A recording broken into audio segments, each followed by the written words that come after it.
शुरू करते हैं एमपीटेट के लिए साइकोलॉजी सब्जेक्ट के 10 इम्पोर्टेंट क्वेश्चन। पहला क्वेश्चन है, ओरालिच एट एल 1985 के अनुसार कौन सी रणनीति वैज्ञानिक सोच और छात्र की समस्या को सुलझाने के कौशल को बढ़ाती है। यानी कि कौन सी रणनीति है जो कि वैज्ञानिक सोच को और छात्र में समस्या को सुलझाने के कौशल को बढ़ाते हैं, यानी कि एक तरीके से समस्या समाधान विधि को लागू करती है। तो ऑप्शन है लेखन रणनीति, मौखिक चर्चा रणनीति, कार्य कार्ड रणनीति, दृश्य रणनीति। तो राइट आंसर है मौखिक चर्चा रणनीति, यानी मौखिक चर्चा करना, एक दूसरे से बातचीत करना, ये रणनीति क्या करती है, वैज्ञानिक सोच बढ़ाती है छात्रों में और समस्या को सुलझाने का कौशल पैदा करती है। और ये ओरलिच एट एल के अनुसार ये मौखिक चर्चा रणनीति दी गई है। अगला क्वेश्चन है, एक सक्रिय प्रक्रिया के रूप में अधिगम के विचार को समाहित करता है। यानी कि नीचे 4 सिद्धांत दिए गए हैं, तो इनमें से कौन सा सिद्धांत एक सक्रिय प्रक्रिया के रूप में अधिगम के विचार को समाहित करता है, यानी कि सक्रिय रूप से अधिगम का विचार जो पैदा होते हैं कौन से सिद्धांत से, जहां वे सीखने वाले अपने वर्तमान ज्ञान के साथ साथ अपने पिछले ज्ञान के आधार पर नए विचार बनाने में सक्षम होते हैं। जहाँ पे अधिगम करता जो होता है उसने जो पहले जो कुछ सीखा पिछला ज्ञान और जो अब जो वर्तमान में उसने सीखा उसको मिला करके फिर नए ज्ञान की रचना की जाती है। कौन से निर्माणवाद सिद्धांत के अनुसार।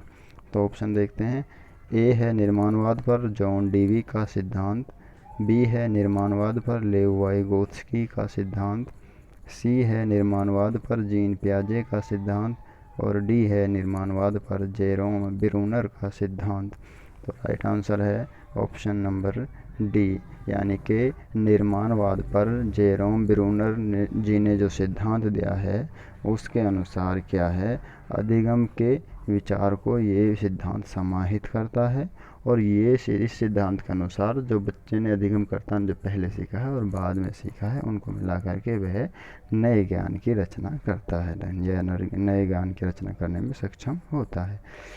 अगला देखते हैं क्वेश्चन नंबर 3, नियमित विद्यालयों में आमतौर पर विकासशील बच्चे के साथ साथ विशेष बच्चों को शिक्षित करना कहलाता है।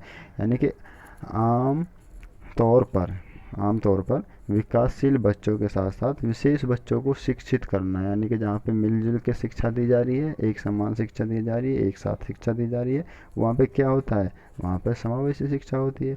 तो देखते हैं ऑप्शन, ए है व्यक्तिगत शिक्षा, बी सामान्य शिक्षा, सी विशेष शिक्षा, डी समावेशी शिक्षा। तो राइट आंसर है समावेशी शिक्षा, यानी कि समावेशी शिक्षा नियमित विद्यालयों में आमतौर पर विकासशील बच्चे और विशेष बच्चों को साथ साथ मिलाकर दी जाती है।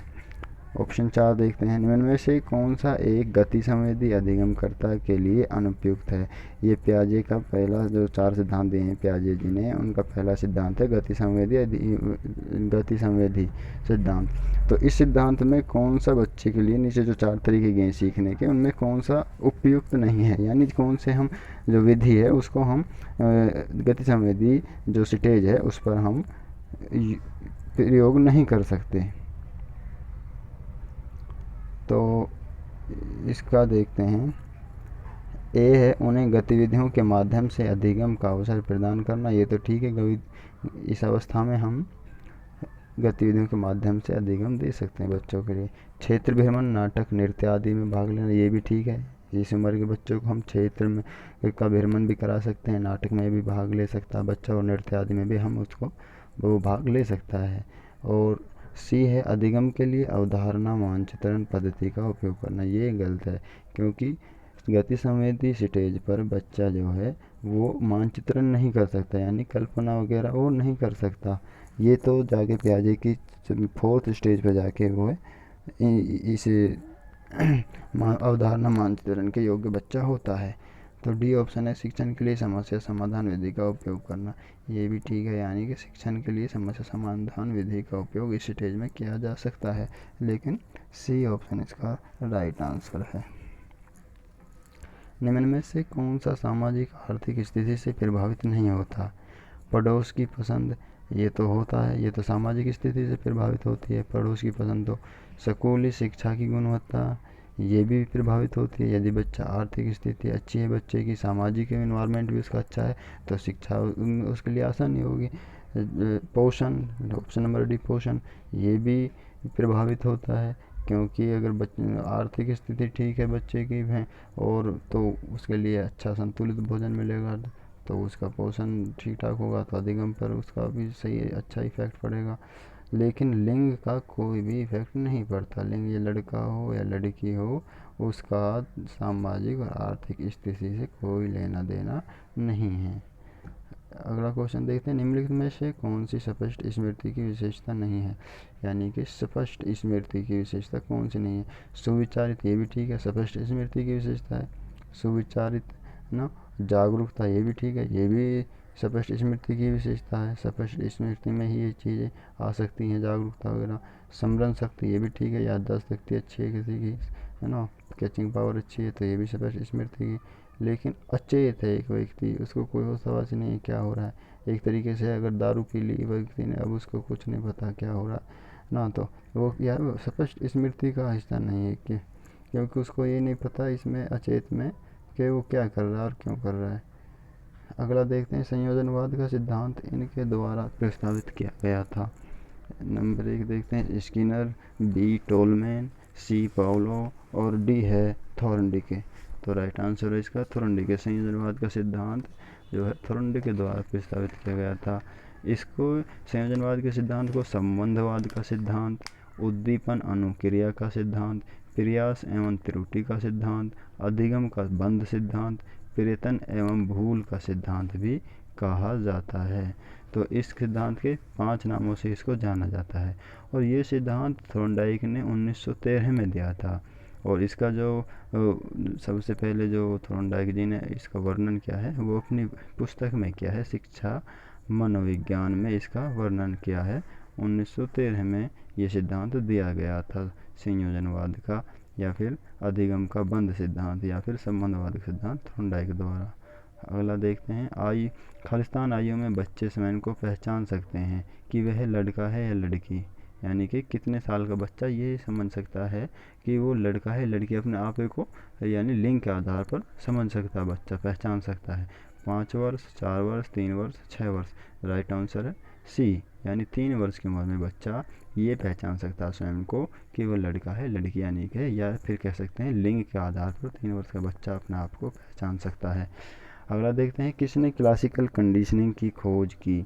जो एक पर्यावरणीय उत्तेजना और एक अन्य उत्तेजना के बीच एसोसिएशन द्वारा संचालित एक अधिगम की प्रक्रिया है जो स्वाभाविक रूप से होती है। तो इसमें देखते हैं, एक बार समझते हैं क्वेश्चन को।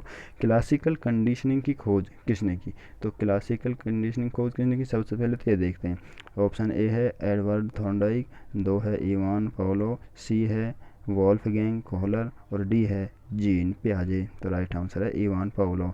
तो इवान पाउलो जो हैं उन्होंने क्लासिकल कंडीशनिंग की खोज की थी। अब इसमें होता क्या है क्लासिकल कंडीशनिंग में, इसमें क्या होता है, एक पर्यावरणीय उत्तेजना होती है, एक तो होती है पर्यावरणीय उत्तेजना यानी इन्वायरमेंट में जो उत्तेजना होती है वो, और एक अन्य उत्तेजना जिसको जो दी जाती है अधिगमकर्ता के लिए, उनके बीच के द्वारा जो संचालित तो अधिगम होता है, उन दोनों उत्तेजनाओं के बीच में जो अधिगम होता है, जो बच्चा सीखता है एसोसिएशन द्वारा, वो इसमें वो ही क्लासिकल कंडीशनिंग है।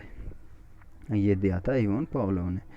लास्ट देखते हैं 10वां क्वेश्चन, अवधान यानी कि ध्यान अवधान ध्यान यानी सचेत रूप से खालिस्तान पर ध्यान केंद्रित करने की प्रक्रिया है। अवधान क्या है, इसमें अवधान के बारे में पूछा गया है कि अवधान यानी ध्यान क्या है। तो ध्यान व्यवहार, उद्दीपन, भावभंगिता, प्रक्रिया। तो खालिस्तान में आएगा उद्दीपन, यानी कि ध्यान है उद्दीपन पर ध्यान केंद्रित करने की प्रक्रिया। ठीक है, अवधान क्या है? अवधान उद्दीपन पर ध्यान केंद्रित करने की प्रक्रिया है। यानी कि जो उद्दीपन दिया जाता है, जो बच्चे अधिगम कराना चाहते हैं, वहाँ पर अधिगमकर्ता का ध्यान केंद्रित करना, यही अवधान या फिर